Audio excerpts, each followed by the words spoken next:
तो उपासक को जो ये भय और घबराहट होती है, ये पाप होते हैं। विश्वास रखना चाहिए हमारे प्रभु हमारे साथ हैं, विश्वास रख लीजिए।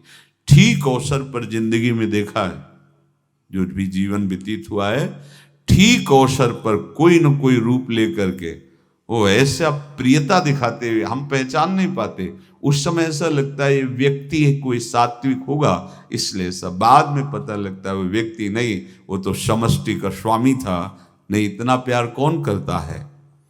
भय भक्त का विषय नहीं है। साधक तीन बातें आरंभ से देखे कि हमारे जीवन में आ रही हैं कि नहीं। पहली बात, भगवान पर पूर्ण श्रद्धा विश्वास।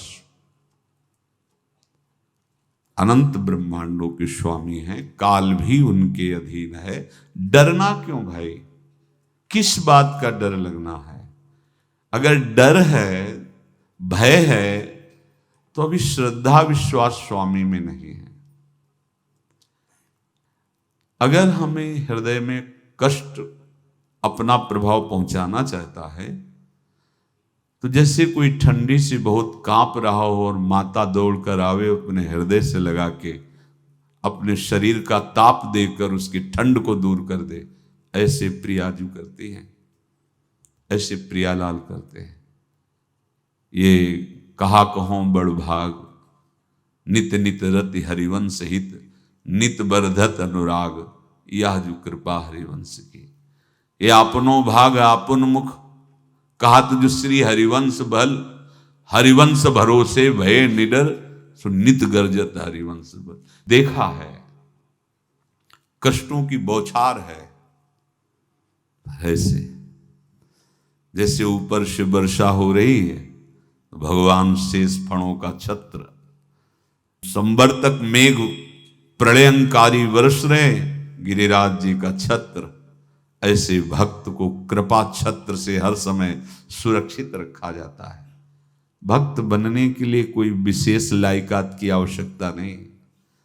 मैं समस्त गुणों से हीन, पर मैं अपने प्रभु का, बस यही लायकात है। प्रभु की सिवा यदि आपका कोई अन्य आश्रय है तो आपको धोखा लगेगा। नहीं तो सच्ची कह रहे हैं, इसी जन्म में निहाल हो जाओगे। एक बात केवल स्वीकार करो कि प्रभु के सिवा मेरा कोई नहीं है, और है भी नहीं। स्वीकार कर लोगे तो तुम्हें अनुभव में आने लगे। हम प्रतिपल देखते हैं, प्रतिपल, वो केवल अपनापन चाहते, केवल अपनापन, कोई दूसरा नहीं होना चाहिए। बस कहां बाहर तो देखो आप सब हमारे हो, अंदर से नहीं हो। अंदर से आप सब श्री जी के हो और हम आपके सेवक हैं। बाहर से आप गुरु मानो, जो भाव मानो, वो आपको श्री जी जाने। अंदर से हमारे आप श्री जी के जन हो और हम आपके सेवक हैं। बाहर से कुछ भी व्यवहार मानो, कोई बाहर से व्यवहार का कोई अस्तित्व नहीं, अंदर की बात का अस्तित्व होता है। आप सब हमारी स्वामिनी के परिकर हो, हम आपके दास हैं। बस इस बात से हमारा अपनापन आपसे है, नहीं श्री जी के सिवा किसी से कोई अपनापन नहीं। कि आप इसका प्रभाव समझिए। प्रभु को सिर्फ अपनापन चाहिए, सिर्फ अनन्यता। यदि उपासक में तीन बातें नहीं है तो अभी थोड़ी गड़बड़ी है। पहला, दृढ़ श्रद्धा विश्वास। दृढ़ श्रद्धा, अब नहीं, अब नहीं, अब नहीं, अब तो हाथ उठने का समय आ गया। अब क्या, अब नहीं, अब गाहक मत फंसाओ, बाजार बंद करो, हाथ उठा लो, चलो अपने घर चलो, समय आ गया, घर चलने का समय है। नहीं तो कलयुग अपनी बाजार ऐसी फैला देगा कि भूल जाओगे कि घर भी जाना है। दूसरी बात, जो गुरु ने भजन दिया उसमें तत्परता, सच्ची मानिए।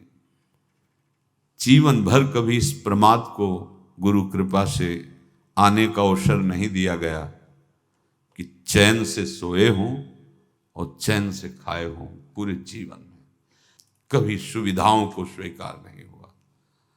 पर साधन मार्ग में कभी भी शिथिलता नहीं हुई, तत्परता है। प्रभु पर पूर्ण श्रद्धा विश्वास और गुरु प्रदत्त साधन पर तत्परता, और तीसरा खास विषय इंद्रियों से भोगों को न भोगना। तब ये जो रंग है परमार्थ का, तब अब 2-4 माला की मनमानी आचरण किए कहते हैं हमें भगवदानंद की स्फूर्ति नहीं होती। आपने रास्ता रखा है भगवदानंद का, बाजार लगाए बैठे हो अंदर हृदय में, अन्य आसों की, अन्य भोगों की, अन्य चाहों की, अन्य मान्यताओं की। अरे खाली करो, ये सब माया का खेल है। एकमात्र प्रभु, बस जब ठन जाएगी ये बात। अच्छा गौर से देखो क्या है, जब चलोगे तो क्या होगा, चलने की तो सोचो, उस दिन की सोचो जिस दिन चलना है, और किस दिन चलना है पता ही नहीं है, तब तो और होश में हो जाओ।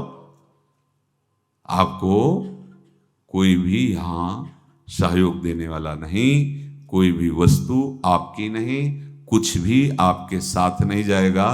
तो होश में हो जाओ, संभाल लो, आगे की गति मत बिगाड़ो। 3 बातों पर ध्यान दीजिए, श्रद्धा और विश्वास अटूट अपने इष्ट पर। दूसरी बात, हमारे हृदय में जो गुरुदेव ने उपासना का बीज रोपण किया, तत्परता। देखो आपको हृदय की बात कहता हूं, माया के पास केवल प्रलोभन है, ये सुख में बांधती है। सुख का प्रलोभन अच्छे से सजा के पेश करके देना, साधक को भ्रष्ट करना, ये इसका स्वभाव है माया का। माया किसी व्यक्ति का नाम नहीं, किसी शरीर का नाम नहीं। भगवद विमुखता जिस वस्तु व्यक्ति स्थान से हो वही माया है। माया का मतलब थोड़ी जैसे कोई स्त्री शरीर पे आरोप कर दे या पुरुष शरीर पे आरोप कर दे, ये तो माया है, तो और क्या है। मैं, मोर, तोर, तय और जहां तक इंद्रियां जाएं, जहां तक मन जाए, सब माया ही है। इसको देखा है भगवान के पार्षदों ने। ये क्या करती है, चमकीली लेबिल लगाकर, सुख का चारा डाल करके जीव को बांधती है। इससे सुख मिलेगा, बहुत सुंदर है ये वस्तु, ये शरीर, ये व्यक्ति, ये स्थान, ये पद, इससे वो बांधती है। विवेक ऊपर की लेवल का तत्काल ऑपरेशन करता है, वो आंतरिक विषय पर दृष्टि डालता है तो सब खोखला निकलता है, बाहर निकल क्रॉस कर जाता है। होए विवेक मोह भ्रम भागा, तब सब विषय विलास विरागा। अज्ञानी उसी आकर्षण सुख में बंध जाता है, और सुख तो था नहीं, बंधन इतनी जोर का हो गया, अब मुक्त हो सकता नहीं, तो उसके हृदय में लगता है इसके बिना जी नहीं सकते, इस नशा के बिना, वस्तु के बिना, व्यक्ति के बिना। और एक सूक्ष्म बात, वो जब आपको सुख देगी तो आपको स्वतंत्रता का आभास कराएगी, और जब आप उसको छू लेंगे तो आपको परतंत्र बना देगी, भयभीत कर देगी। तो आप डाउन होकर के अपने अस्तित्व को मिटाकर पूरा जीवन बर्बाद कर देंगे। इन शब्दों को लिख लो, अपने हृदय में लिख लो। माया सुख में बांधती है नहीं उसके पास सुख। जिसे तुम सुख समझते हो वो सुख नहीं, बिल्कुल सुख नहीं, वो सुख की छाया है, तुम्हें समझ पड़ती नहीं, ये गिरधर की माया है।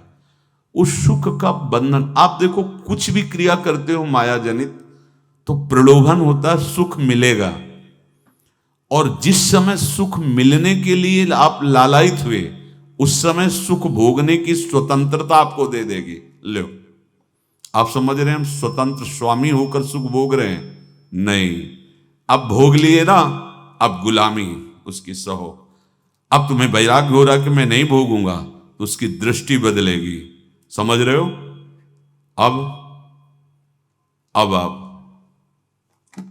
अपने आप को पूरे शरणागत कर दिए, हर तरह से तुम्हें बांध करके भगवत विमुख करके नष्ट कर देगी। ये बात अच्छे से समझ लो, अच्छे से। इस सुख का प्रलोभन देकर बांधती सुख है नहीं, क्योंकि आप उपासक हो। जब सुख में उतरोगे तो कितने दिन फिर आपको घृणा होगी कि अरे धिक्कार हमारे जीवन, फिर लौटने का चांस नहीं रहेगा। ध्यान से सुन लो, लौटने का चांस नहीं देगी माया। तुम्हारी ऐसी आंतरिक कमजोरी हो जाएगी, ऐसी वृत्तियां कमजोर हो जाएंगी कि तुम उस माया के इशारे पर नाचोगे, उसके विपरीत तुम बोलने की भी ताकत नहीं रख सकते। मान लीजिए, विषय चुगा जिन चुगे, कछुक चुगत सुख होए, फिर जो फांसी ऐसी लगे तेसम दुख न को। ये अनुभवी महापुरुष रसिक शेखर श्री ध्रुवदास जी महाराज कह रहे हैं। तो तीसरी बात का संयतेंद्रिय, दृढ़ श्रद्धा विश्वास भगवान पर, गुरु प्रदत्त प्रबल साधना में तत्परता, और इंद्रियों की गुलामी कभी स्वीकार न करना। जीवन में ध्यान रखा जाए, केवल प्राण पोषण शरीर के निर्वाह के लिए जो निरपेक्ष भाव से मिले उसे स्वीकार करो, अन्यथा ये प्रलोभन सुख का देकर माया तुम्हें बांध लेगी और फिर तुम्हें अधीन कर लेगी।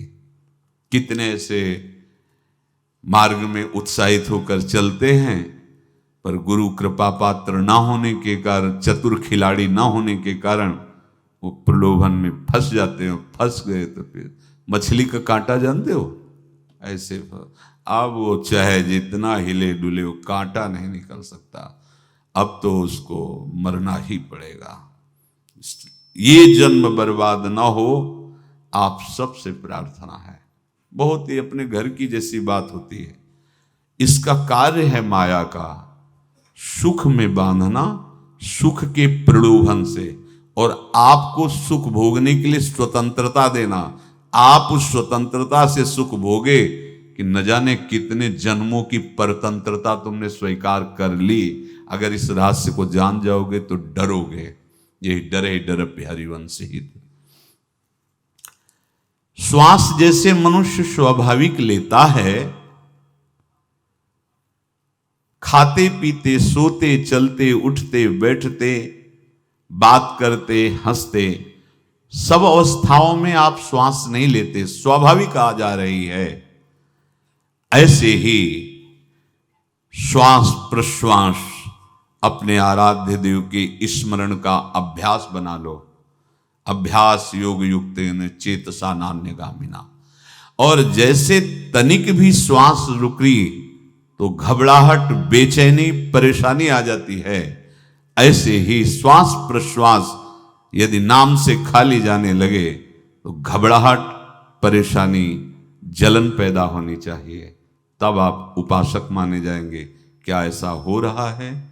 क्या हृदय की ऐसी स्थिति है तो धन्यवाद, नहीं है तो इसी की प्राप्त करने के लिए प्रियाजू ने हमें अपने मार्ग में घसीटा है, चाहे वो गृहस्थ हो चाहे वो विरक्त हो। यदि श्वास प्रश्वास में नाम न हुआ तो तुम्हें घबराहट होनी चाहिए। भूरी सखी जी कहते हैं कि मेरे जी में बड़ी घबराहट होती है, ऐसे वो जी घबरात। भूरी सखी जी कह रहे हैं, श्वास नाम दो बिलक चलत है, इनको भेद न मोको भावे। मुझे बहुत घबराहट पैदा हो रही। प्रियाजू से कह रहे हैं कि श्वास प्रश्वास में नाम का क्रम नहीं बन पा रहा, टूट रहा है, मुझे ऐसा अच्छा नहीं लग रहा। आप कृपा करो प्रियाजू, श्वास ही नाम, नाम ही श्वासा, नाम श्वास को भेद मिटावे। प्रियाजू ऐसी कृपा कर दो, श्वास प्रश्वास आपका नाम चलता रहे। ये बात प्रवचन ना मान करके जीवन मान लीजिए। जैसे हमारी श्वास प्रश्वास उठते बैठते चलते फिरते खाते पीते स्वाभाविक चलती है, हम ऐसा अभ्यास नाम का करें कि ऐसे चले। जैसे हमारी श्वास प्रश्वास रुकने लगे तो घबराहट, बेचैनी, प्राण व्याकुल हो जाते हैं, ऐसे ही श्वास प्रश्वास में यदि नाम रुकने लगे तो तद स्मरणेन परम व्याकुल, घबराहट पैदा हो जाना चाहिए। नहीं होती तो तो अभी बहुत दूर नगरी, होती है तो अब निहाल हो गए हो, तुम चिंता मत करो। आगे का जो दिव्यात्मक स्वरूप है वो आना प्रारंभ हो जाएगा। रोम रोम रग रग बोले, तब कुछ स्वाद नाम को पावे। यही यही सारा वैभव प्रकाशित हो जाता है। जहां तक हो सके किसी भी अनर्थ के हटाने का तुम प्रयास और चिंता मत करो। बहुत अनुभव की बात है।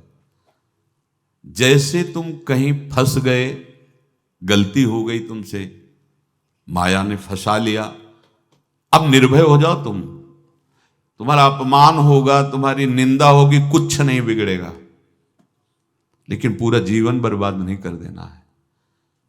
प्रभु के भरोसे हो जाओ कि यदि आपको अपमान और निंदा करवानी तो करवाओ, पर अब लो नसानी अब ना न सही हो। मैंने समझ गया, अब आगे बढ़ूंगा, नहीं रुकूंगा। कुछ भी हो जाए, प्राण चले जाए, सभा में अपमान हो जाए, तो भी मैं अब रुकने वाला नहीं। समझ रहे? प्राप्त अनर्थ की निवृत्ति की चिंता में नहीं रहना तुम्हें। अगर तुमसे अनर्थ हो भी गया है तो तत्काल आगे बढ़ो। तुम्हारा इष्ट वो तो जान रहा है ना, तो पकड़ो उसी को। आप जान रहे थे मैं फिसल रहा था, आपने नहीं रोका ना, चलो अब आपके ऊपर है। आप चाहे अपमान करवाओ, चाहे निंदा करवाओ, चाहे आप हमारा ये शरीर छुड़वा दो, अब मैं आपको छोड़ने वाला नहीं। बिल्कुल ये बात पकड़ लेना। ये जीवन में कई बार ऐसे अवसर आते हैं जहां हमारी भक्ति को बाधित करने के लिए माया ऐसे कांटे फैला देती है और हम असमर्थ हो जाते हैं, हम दब जाते हैं। कुछ गड़बड़ नहीं होगा, मृत्यु से ज्यादा कुछ गड़बड़ होने वाला नहीं। जो गड़बड़ हो गया अब दोबारा होगा नहीं, और उसमें हम दबेंगे नहीं, हम उसे क्रॉस करके आगे बढ़ेंगे भगवत मार्ग। कुछ नहीं होगा, विश्वास करना। वो ऐसे फूल जैसा निकाल के तुम्हें अलग कर देंगे। विश्वास रखना, विश्वास रखना। इस बात पर हम जोर दे के कह रहे हैं, नहीं फंस जाओगे, फंस जाओगे। कभी इष्ट गुरु से छुपाव मत करना कि अगर ये जान गए तो। नहीं, जानो, तुम जानो। क्यों जाने? गलती तो तूने की। अगर हमारी गलती है तो आपकी भी गलती है। कैसे? छोटा बालक जब गिरता है, माँ दौड़ के उठाने जाती है ना, तो पहला रोष दृष्टि उसकी माँ की होती है। अब तो उठा रहे हो, और जब गिरने जा रहे थे तब क्यों दृष्टि नहीं डाली? अगर पकड़ लेती तो गिरता ही क्यों नहीं? तुम्हारी मायाबाजी पसारी विचित्र, सुन मुनि मोहे काकी कोड़, कह हरिदास तुम्हारे हम जीते। तो ये अपने संबंध बल से बात कर रहे हैं। झुकना नहीं, टूटना नहीं। माया का कार्य है झुका देना, रौन देना, और पश्चाताप मत करना। प्राय कहा जाता है प्रायश्चित करो, पश्चाताप। हमारे पास समय नहीं है। राधा राधा राधा सब हो गया, पश्चाताप बढ़ा गए। नहीं तो इसी चिंता में गलती हो गई, गलती हुई तब समय नष्ट हुआ। अब वर्तमान में उसका चिंतन करके नष्ट करो, और आगे के चिंतन की गुंजाइश नहीं रह गई, क्योंकि आप अपने हृदय को इतना गिराते चले जा रहे हो, हृदय का स्तर, कि उत्साह ही नहीं रह जाएगा। यह ऑपरेशन है सीधे भगवत प्राप्ति के लिए। बिल्कुल दृढ़ विश्वास। तुम्हें अब अपनी चिंता नहीं करनी। बैठा लो, हृदय में बैठा लो। अगर भगवत विश्वास नहीं तो घबराहट पैदा हो जाएगी, भय हो जाएगा, विषाद हो जाएगा। अरे कितनी बार संसार में अपमान हुआ है, कितनी बार सम्मान हुआ है। ये कुछ सम्मान और अपमान कुछ अस्तित्व तो नहीं रखता। अब हरि नहीं छूटेंगे। भाग हरि की तरफ, भाग। बिल्कुल परवाह न कर, भाग। किसी के फंदे में मत फंस, भाग। ये अंदर की पुकार है, अंदर की बात कह रहा हूं। ये मन बहुत बदमाश है। पहले तो लुभायमान करके सुख में बंधाता है, और फिर भय और संकट विषाद में फंसा देता है। ये वस्तु काम आएगी, क्योंकि विपक्ष जोरदार है, माया कोई साधारण नहीं है। विश्वासी साधक का भगवान स्वयं जुम्मा ले लेते हैं। विश्वासी साधक का भगवान स्वयं। देखो, अपने मन में तुम किसी प्रकार की चिंता न रख करके ये आज से विश्वास कर लो कि अब मेरे जीवन में जो होगा, मेरे प्रियाजू के द्वारा किया हुआ विधान परम सुखप्रद होगा, परम मंगलमय होगा।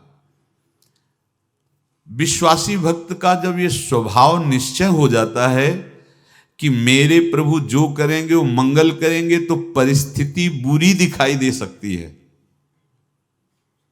परिस्थिति भयावह दिखाई दे सकती कि अब तो सब गया, ऐसा लगेगा।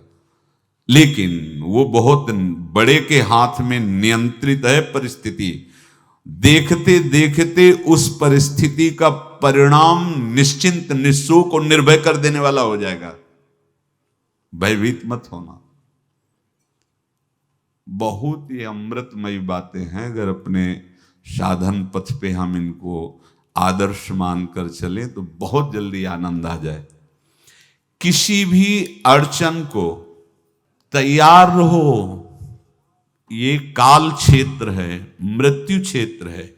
कुछ भी, कभी भी, कहीं भी, कैसे भी, सबके सब मर सकते हो। अभी यही खंभा टूट जाए, बिल्डिंग गिर जाए, सब मर जाओगे। कहां जाओगे? जहां ऐसे सुन रहे हो ना, ऐसे निकुंज में चलेंगे। अब हमें किसी भी अड़चन से कोई भय नहीं, किसी भी अड़चन से भय नहीं। आप ये खिलवाड़ मत समझे। किसी भी अर्थ कोई तुम्हें नहीं रोक सकता आप श्री जी से मिलने के लिए। ये आगंतुक भय एक स्वाभाविक होता है। जैसे पूज्य श्री मंगनानंद जी सरकार सेनपुर, बहुत उच्च कोटि के ब्रह्मलीन महापुरुष, तो एक चौकी पर ऐसे बैठे हुए थे और बहुत से ऐसे संतजन, परमहंस सब बैठे हुए थे और ब्रह्म चिंतन के विषय में चर्चा चल रही थी। तो एक संत आगंतुक वृंद आए ऐसे गंगा किनारे। तो उस समय स्वामी जी कह रहे थे, मंगनानंद जी, कि एक होता है विचार भय, वो संतों में कभी नहीं होता है, और एक होता है तात्कालिक भय, वो सबको व्याप्त हो जाता है। तो उन्होंने कहा कि स्वामी जी, वैसे हम आपका आदर करते हैं, लेकिन इस बात पर हमारा मतलब मन नहीं बैठ पा रहा है कि जो ब्रह्म स्वरूप को जान गया उसको विचार भय तो होगा ही नहीं, लेकिन स्वाभाविक भय कैसा हो सकता है? तो सिद्ध पुरुष थे। उनका स्वामी जी बैठो, प्रसंग पूरा होने के बाद फिर आपका उत्तर हो जाएगा। ऐसे चौकी लगाई, बैठे, और बैठे थे बट वृक्ष के नीचे। तो एक जैसे बाज है, गीद पक्षी है, उस समय तो वो संध्या का समय था, आके ऐसे जे ही बैठा तो खरबर खरबर वो डाल, तो महाराज चौकी के नीचे हो गए, जो गंगा किनारे से आए थे ना। तो कहा, स्वामी जी ये विचार भय है या स्वाभाविक भय है, या आपको ब्रह्म चिंतन या ब्रह्म बोध नहीं? तो हंस दिए, बोले उत्तर मिल गया। ये स्वाभाविक, जैसे अभी बंदर चीख दे तो सब घबरा जाओगे ना, विचार भय नहीं है ये आगंतुक स्वाभाविक भय। भय विचार भय कि अब जो है ऐसा होगा, ऐसा हो सकता है, नहीं नहीं, वही प्रसंग चल रहा है। भगवान प्रमाण देते चले जा रहे हैं। देखो, कोई भी भय, कोई भी अड़चन अब तुम्हारा अमंगल नहीं कर सकती, पक्का मान लीजिए। डरो मत। देखो, इसमें इसीलिए प्राणों की बाजी लगा के, अब हमारे प्राण नहीं हैं, हमारे प्राण प्राणनाथ को समर्पित हैं। मेरे प्राणनाथ श्री श्यामा, तो क्यों भय करें? तो हम ये सब कर किसके लिए रहे? श्यामा जी के पास पहुंचने के लिए। श्यामा जी के पास पहुंच गए, हमें श्यामा जी के पास जाना है। ये बिल्कुल छोटी मोटी बातें, अंदर ये जो सांसारिकता है, इसका त्याग करो। आप इस बात को समझो। गुरु गोविंद सिंह, लाखों की समाज बैठी हुई थी। उन्होंने कहा कि अगर तुम आजादी चाहते हो तो तुम्हें अपने प्राण देने पड़ेंगे। हमें खड़ा हो कोई व्यक्ति जो अपने प्राण देना चाहता है, मैं उसे आजादी, आजादी दो प्रकार की, एक प्राकृतिक आजादी और एक दिव्य आजादी, दोनों देने में समर्थ थे गुरु गोविंद सिंह। हाँ, ये सिखों के आचार्य हैं। बहुत ही अध्यात्म बल और शारीरिक बल से भी पुष्ट। एक खड़े हुए हिम्मत करके, बोले आ। गड़ासा हाथ में अंदर गए और ऐसा लगा कि उनकी गर्दन उतार दी गई और ऐसे रक्त प्रवाह सा नाली से बहा, जो सबको दिखाई दे रहा था। और कोई है? जब पता ही चल गया कि गर्दन उतारी जा रही, रक्त प्रवाह, वो कहते मुझे तुम रक्त दो, प्राण दो, मैं तुम्हें आजादी दूंगा। 2, 3, 4, 5 5 अंदर ले जाते, ये आभास भी नहीं होने दिया कि वो जीवित है। 5 तैयार, पूरी सभा में 5 तैयार। बोले ये पंच प्राण प्यारे हैं भाई, इतने से एक एक से 1.25 लाख को परास्त कराऊं, देखना मेरा नाम गुरु गोविंद सिंह न धराऊं, यदि एक एक से 1.25 लाख को परास्त, क्योंकि प्राणों की बाजी समर्पित कर दी। अब क्या भय, माया से आजादी प्राप्त करने के लिए भयभीत होना तो बिल्कुल जीवन में छोड़ दो। विचार भय नहीं होना चाहिए, ये स्वाभाविक भय होगा। अभी कोई ऐसी आवाज आ जाए, वो ऐसे स्वाभाविक होता है, उस पर तर्क वितर्क नहीं किया जाता। विचार भय नहीं होना चाहिए। जानते हो तुम्हारा जीवन, तुम्हारे प्राण, तुम्हारा शरीर हरि को समर्पित है और हरि के अधीन काल है, कुछ नहीं हो सकता, और जो कुछ होगा वो परम मंगल होगा। किसी भी अड़चन को भगवान के सौहार्द के सामने अड़चन मत मानना। हम अगर अड़चन को दूर करने का प्रयास करेंगे तो अड़चन हमें फंसा लेगी, अड़चन। और यदि भगवान पे विश्वास कर लिए तो वही अड़चन अर्चन बन जाएगी, उपासना बन जाएगी। मान लीजिए बात, मान लीजिए आप लोग तो गृहस्थ में देखा होगा, हमने देखा है, बच्चा गिरा, रोने लगा, माँ उठाने आई, छाती से लगाया, वो माँ के थप्पड़ मार रहा है। यद्यपि वो कुछ जानता नहीं, पर भाव जब उसके देखे, बलिहार है इस वात्सल्य की, बलिहार है, ये माँ को मार के कह रहा है, थप्पड़ मार के, अब तू छाती से लगा रही, जब गिरा और चोट लगी तब तू कहाँ थी, क्यों ले उठाया, ये अधिकार। हरि वो तो अल्पज्ञ माँ है, पर हम तो सर्वज्ञ हरि के वात्सल्य में डूबे हुए हैं। हमको तो भय बिल्कुल नहीं होना चाहिए।